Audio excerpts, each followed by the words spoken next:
Hello guys, good morning. And ayun guys, nandito tayo sa Peace River ngayon sa Alberta. First trip ko ngayon dito. Kakarating ko lang, no. Ay, 6 hours ako nag-travel. Punta rito. Oras ngayon alas 9, mag-alas 10. So ito yung paligid guys. Ayan, pinang maliit lang dahil napakatahimik dito, no. Iwan ko lang kung bakit walang tao. Pupunta muna ako doon guys. Hey guys, ayan, binagawa na yung aking load.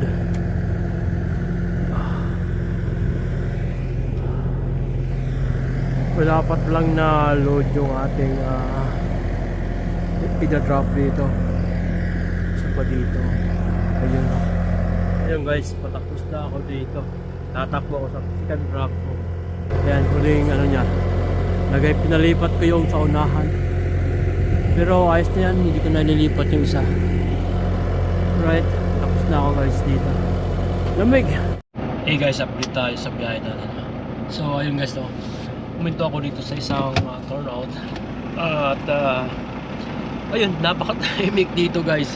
So meron na lang ako 156 kilometers remaining sa aking second drop. So oras ngayon ay alas 2 na, ay alas 2 na ng hapon. So yung aking call time or yung aking arrive dapat doon ay alas 3, pero abot ako doon mga 3:30 o 4. So ayun, tingnan natin kung i-unload nila ako or hindi. Pero dito lang ako ngayon para mag load check, ikot sa truck at i-hit na red. So alam nyo ba guys, first time kong bumiyahe dito sa North Territories. Malapit na to sa Alaska guys, no? Yan, check natin yung load natin. Baka may strap na lumuwang o natanggal. Yan guys, pag dito guys, ingat-ingat tayo dito sa paligid. Ayan, may mga animals dito, mga wild animals. Napakaraming wild animals dito na sa paligid. Kasi dito wala talaga mga bahay yan guys. Ayan, meron dito mga wild bear. Ayan, marami dito. Tsaka mga iba't ibang hayop guys, no? Tulad ng moose, mga kambing. Ayan. So wala tayong problema sa load guys, no? At mahigpit yung ating mga straps. Ngayon siguro mga minus 15. Kanina minus 21. And check natin yung kasada guys, madulas to eh. Okay, madulas na. Yung kasada ay madulas at nagpa-black ice. So yung ginawa ko, inaparang ko, chinek ko. Ay, dumi ng aking sapatos. So hindi na rin ako magtatagal dito guys dahil natin makarating doon sa ating second drop. Right, yun muna guys yung ating update sa biyahe. Tara!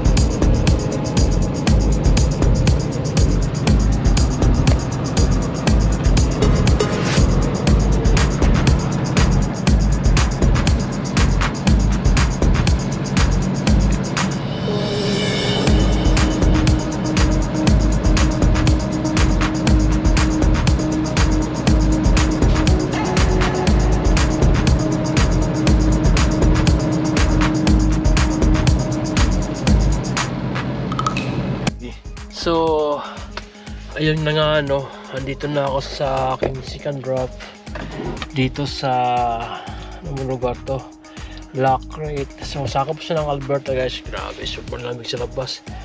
So, ang ginawa ko, tinanggalan ko na ng strap, no. So, hindi kaya siya ng normal na ganito lang, guys, oh, yung hindi natatakpan yung ilong. Hindi kakayanin ng ano, hindi kaya ng mukha, guys. Yung nasusunog. Did you find which ones were for us? Yeah. Are there any on the third row? Yeah, there's a third row. There is. Okay. Okay, I'll make a call. Get a forklift Oh, over. alright. Thank you. Hirapan ako mag-English, guys, ba? So, napakalamig, no? Minus 25 ngayon dito, guys. So, pakita ko sa inyo yung aking pangarga. Good. So, ayun, guys, to. Yung load natin ay tinanggal na. Ewan ko lang kung marinig niya ako.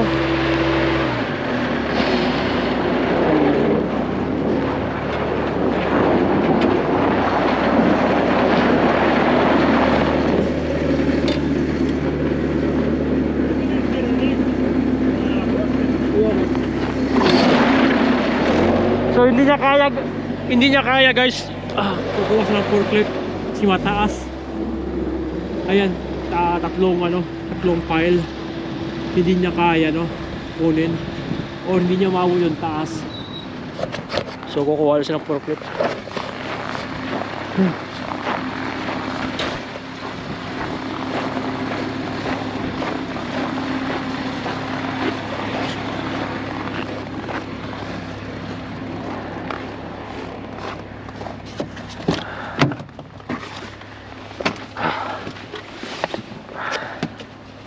Alam nyo lang, guys, kung gaano kalamig sa labas.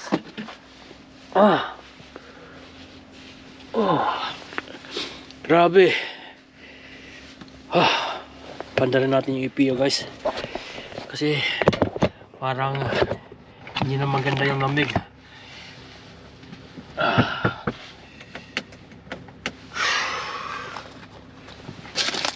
Malamig talaga. Ay, naku talaga, eh. Pandarin ko EPO.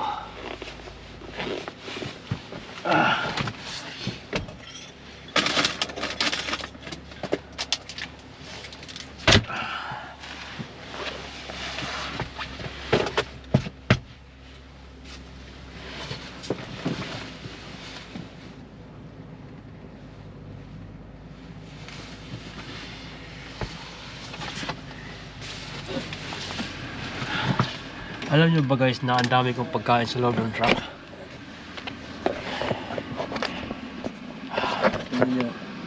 Meron akong ganito. Pambuong ano. Tawag ito.